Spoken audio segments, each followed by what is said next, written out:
So, ayan guys, pag-usapan natin ngayon about sa term na legit ba yan, totoo ba yan, baka fake yan, or scam yan ha. Yan mostly kadalasan binabanggit o iniisip ng karamihan kapag nag-open tayo about products. Ayan. So guys, hindi na natin maiwasan yan ang instinct ng mga tao, lalo na dito sa atin dahil napakaraming nagkalat na mga judgmental na hindi pa nga natin nakikita, hindi pa natin natatry ang isang mga bagay gina-judge na natin agad. So, kaugalian na talaga natin ang pagiging judgmental.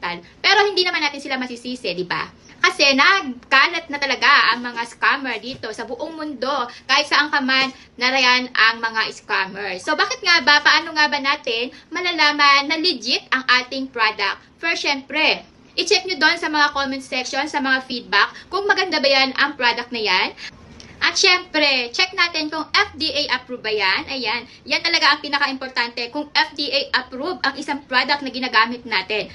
And then, i-check din natin yung mga ingredients ng product. Kung wala ba tayong mga allergies, halimbawa sa mga niacinamide, hyaluronic acid, ayan, mga ganyan. Kojic acid, wala ba tayong mga allergy na ganyan. Baka magkaroon tayo ng irritation kapag tayo ay gumagamit ng ganyan, kung tayo ay may mga allergy. So, kapag tayo ay may mga allergy and then gagamitin natin, sasabihin natin kagad, ano ba yan? Baka fake to kasi nagkaroon tayo ng irritation, nagkaroon tayo ng pangangati after natin gamitin. So, ayan, yan po ang mga common na dapat natin i-check kung ang product ay legit at hindi scam. Ayan. So, ang ating mistisa ay hindi scam. Ang ating mistisa product ay 100% legit. Marami siyang mga positive feedback about sa mga from mistisa users. Ayan, sa ating mga customer. Ayan. And then, FDA approved siya at higit sa lahat, ang ating mistisa product ay high quality ingredients. Kaya guys, kung may mga doubt pa kayo about sa ating mistisa, itry nyo na.